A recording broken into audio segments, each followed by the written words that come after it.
नमस्कार। आज के इस वीडियो में दैनिक जागरण के संपादकीय से 459 शब्दों के डिक्टेशन को हम लोग आउटलाइंस के साथ लेने वाले हैं। अगर आपको इस डिक्टेशन के आउटलाइंस की ज़रूरत है तो आप हमारे शॉर्ट हैंड टीम ऐप को प्ले स्टोर से डाउनलोड कर सकते हैं, और अगर आपको इस डिक्टेशन के PDF की ज़रूरत है तो आप हमारे टेलीग्राम ग्रुप को ज्वाइन कर लें। लिंक इसी वीडियो के ठीक नीचे डिस्क्रिप्शन बॉक्स में आपको मिल जाएगा। इस डिक्टेशन को हम लोग 3 अलग अलग स्पीड में लेंगे। पहली बार में 70 की स्पीड में, दूसरी बार में 80 की स्पीड में, तो तीसरी और आखिरी बार में इसी डिक्टेशन को हम लोग 90 की स्पीड में लेने वाले हैं। तो 70 की स्पीड में आपका डिक्टेशन स्टार्ट होगा 5 सेकंड के बाद। तब तक के लिए आप रेडी रहें।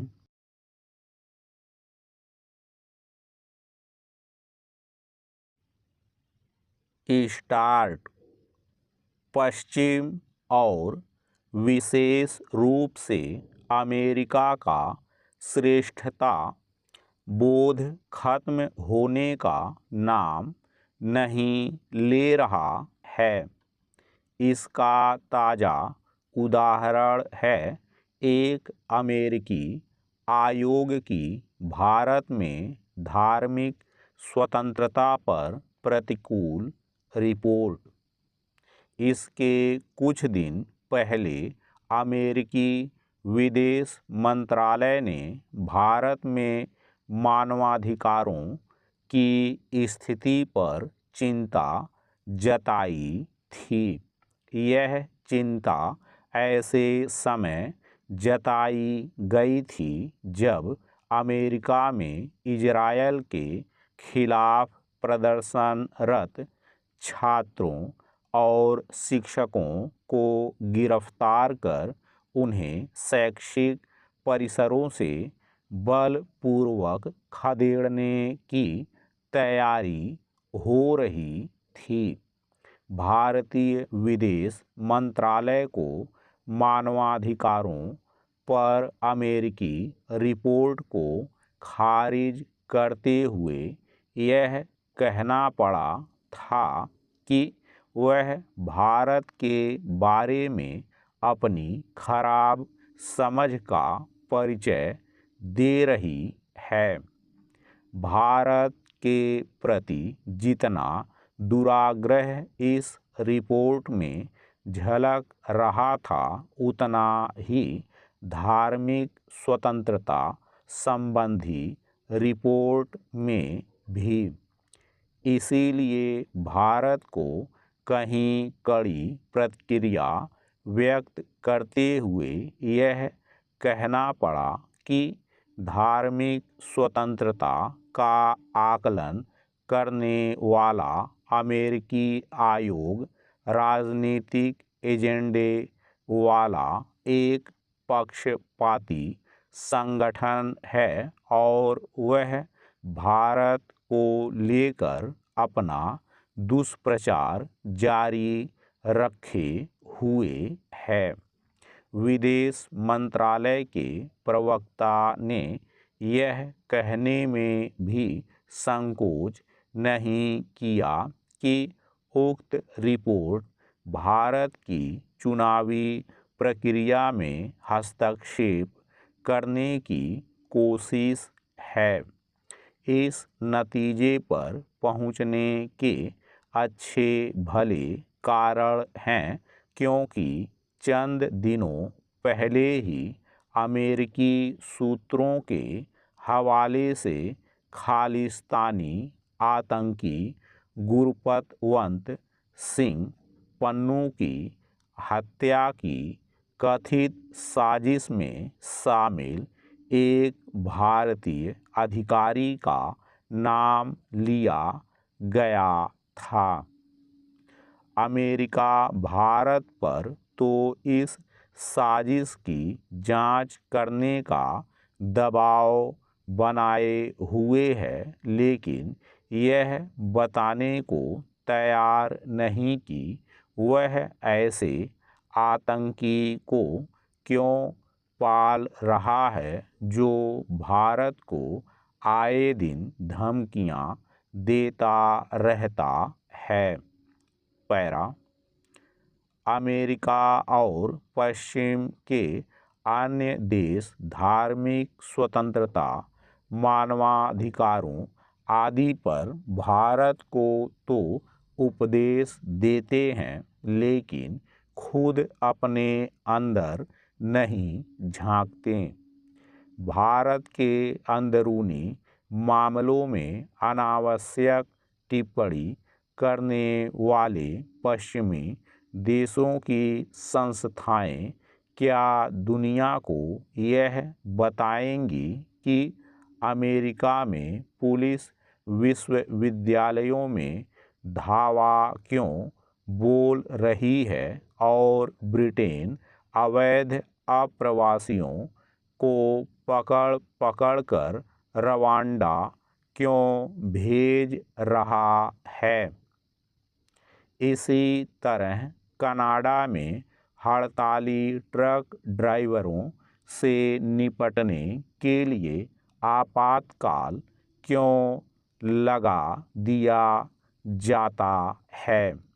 ध्यान रहे कि ये वही पश्चिमी संस्थाएं हैं जो कृषि कानून विरोधी उग्र आंदोलन और शाहीन बाग के अराजक धरने को एक तरह से न केवल अपना समर्थन दे रही थीं, बल्कि भारत को मानवाधिकारों और अभिव्यक्ति की स्वतंत्रता का पाठ भी पढ़ा रही थीं। वास्तव में अमेरिका, कनाडा समेत यूरोपीय देश तब तक बाज नहीं आने वाले जब तक भारत भी इन देशों के मामलों में अपनी प्रतिक्रिया देना नहीं शुरू करता। भारत को केवल प्रतिक्रिया ही नहीं देनी चाहिए, बल्कि बाकायदा रिपोर्ट जारी कर यह बताना चाहिए कि इन देशों में क्या गड़बड़ हो रही है, क्योंकि किसी भी देश में सब कुछ ठीक नहीं। स्टॉप। दोस्तों, इसी डिक्टेशन को दूसरी बार में हम लोग 80 की स्पीड में लेंगे और आपका समय स्टार्ट होगा 5 सेकंड के बाद। तब तक के लिए आप रेडी रहें।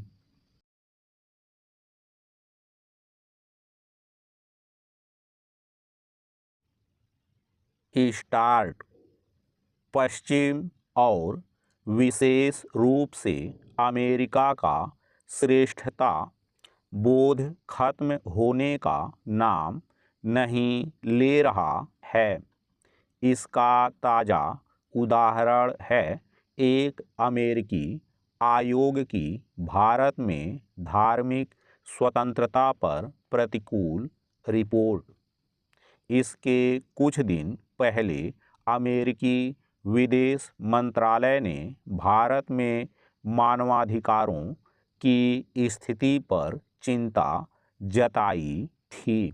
यह चिंता ऐसे समय जताई गई थी जब अमेरिका में इजरायल के खिलाफ प्रदर्शनरत छात्रों और शिक्षकों को गिरफ्तार कर उन्हें शैक्षिक परिसरों से बलपूर्वक खदेड़ने की तैयारी हो रही थी। भारतीय विदेश मंत्रालय को मानवाधिकारों पर अमेरिकी रिपोर्ट को खारिज करते हुए यह कहना पड़ा था कि वह भारत के बारे में अपनी खराब समझ का परिचय दे रही है। भारत के प्रति जितना दुराग्रह इस रिपोर्ट में झलक रहा था, उतना ही धार्मिक स्वतंत्रता संबंधी रिपोर्ट में भी। इसीलिए भारत को कहीं कड़ी प्रतिक्रिया व्यक्त करते हुए यह कहना पड़ा कि धार्मिक स्वतंत्रता का आकलन करने वाला अमेरिकी आयोग राजनीतिक एजेंडे वाला एक पक्षपाती संगठन है और वह भारत को लेकर अपना दुष्प्रचार जारी रखे हुए है। विदेश मंत्रालय के प्रवक्ता ने यह कहने में भी संकोच नहीं किया कि उक्त रिपोर्ट भारत की चुनावी प्रक्रिया में हस्तक्षेप करने की कोशिश है। इस नतीजे पर पहुंचने के अच्छे भले कारण हैं क्योंकि चंद दिनों पहले ही अमेरिकी सूत्रों के हवाले से खालिस्तानी आतंकी गुरपतवंत सिंह पन्नू की हत्या की कथित साजिश में शामिल एक भारतीय अधिकारी का नाम लिया गया था। अमेरिका भारत पर तो इस साजिश की जांच करने का दबाव बनाए हुए है, लेकिन यह बताने को तैयार नहीं कि वह ऐसे आतंकी को क्यों पाल रहा है जो भारत को आए दिन धमकियां देता रहता है। पैरा अमेरिका और पश्चिम के अन्य देश धार्मिक स्वतंत्रता, मानवाधिकारों आदि पर भारत को तो उपदेश देते हैं, लेकिन खुद अपने अंदर नहीं झांकते। भारत के अंदरूनी मामलों में अनावश्यक टिप्पणी करने वाले पश्चिमी देशों की संस्थाएं क्या दुनिया को यह बताएंगी कि अमेरिका में पुलिस विश्वविद्यालयों में धावा क्यों बोल रही है और ब्रिटेन अवैध अप्रवासियों को पकड़ पकड़ कर रवांडा क्यों भेज रहा है। इसी तरह कनाडा में हड़ताली ट्रक ड्राइवरों से निपटने के लिए आपातकाल क्यों लगा दिया जाता है। ध्यान रहे कि ये वही पश्चिमी संस्थाएं हैं जो कृषि कानून विरोधी उग्र आंदोलन और शाहीन बाग के अराजक धरने को एक तरह से न केवल अपना समर्थन दे रही थीं, बल्कि भारत को मानवाधिकारों और अभिव्यक्ति की स्वतंत्रता का पाठ भी पढ़ा रही थीं। वास्तव में अमेरिका, कनाडा समेत यूरोपीय देश तब तक बाज नहीं आने वाले जब तक भारत भी इन देशों के मामलों में अपनी प्रतिक्रिया देना नहीं शुरू करता। भारत को केवल प्रतिक्रिया ही नहीं देनी चाहिए, बल्कि बाकायदा रिपोर्ट जारी कर यह बताना चाहिए कि इन देशों में क्या गड़बड़ हो रही है, क्योंकि किसी भी देश में सब कुछ ठीक नहीं। स्टॉप।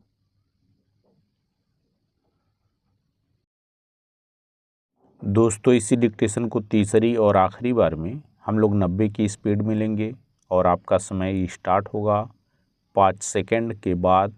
तब तक के लिए आप रेडी रहें।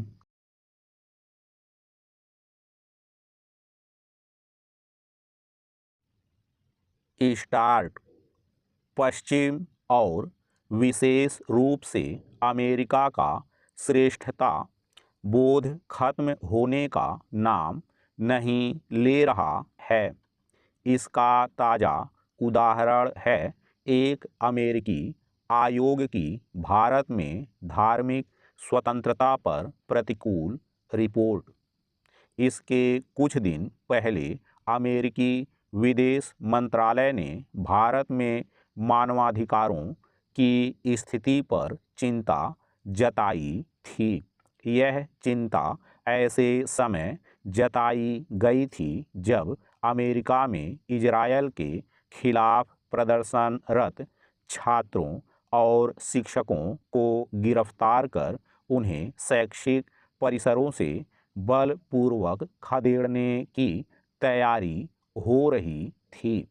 भारतीय विदेश मंत्रालय को मानवाधिकारों पर अमेरिकी रिपोर्ट को खारिज करते हुए यह कहना पड़ा था कि वह भारत के बारे में अपनी खराब समझ का परिचय दे रही है। भारत के प्रति जितना दुराग्रह इस रिपोर्ट में झलक रहा था, उतना ही धार्मिक स्वतंत्रता संबंधी रिपोर्ट में भी। इसीलिए भारत को कहीं कड़ी प्रतिक्रिया व्यक्त करते हुए यह कहना पड़ा कि धार्मिक स्वतंत्रता का आकलन करने वाला अमेरिकी आयोग राजनीतिक एजेंडे वाला एक पक्षपाती संगठन है और वह भारत को लेकर अपना दुष्प्रचार जारी रखे हुए है। विदेश मंत्रालय के प्रवक्ता ने यह कहने में भी संकोच नहीं किया कि उक्त रिपोर्ट भारत की चुनावी प्रक्रिया में हस्तक्षेप करने की कोशिश है। इस नतीजे पर पहुंचने के अच्छे भले कारण हैं, क्योंकि चंद दिनों पहले ही अमेरिकी सूत्रों के हवाले से खालिस्तानी आतंकी गुरपतवंत सिंह पन्नू की हत्या की कथित साजिश में शामिल एक भारतीय अधिकारी का नाम लिया गया था। अमेरिका भारत पर तो इस साजिश की जांच करने का दबाव बनाए हुए है, लेकिन यह बताने को तैयार नहीं कि वह ऐसे आतंकी को क्यों पाल रहा है जो भारत को आए दिन धमकियां देता रहता है। पैरा अमेरिका और पश्चिम के अन्य देश धार्मिक स्वतंत्रता, मानवाधिकारों आदि पर भारत को तो उपदेश देते हैं, लेकिन खुद अपने अंदर नहीं झांकते। भारत के अंदरूनी मामलों में अनावश्यक टिप्पणी करने वाले पश्चिमी देशों की संस्थाएं क्या दुनिया को यह बताएंगी कि अमेरिका में पुलिस विश्वविद्यालयों में धावा क्यों बोल रही है और ब्रिटेन अवैध अप्रवासियों को पकड़ पकड़ कर रवांडा क्यों भेज रहा है। इसी तरह कनाडा में हड़ताली ट्रक ड्राइवरों से निपटने के लिए आपातकाल क्यों लगा दिया जाता है।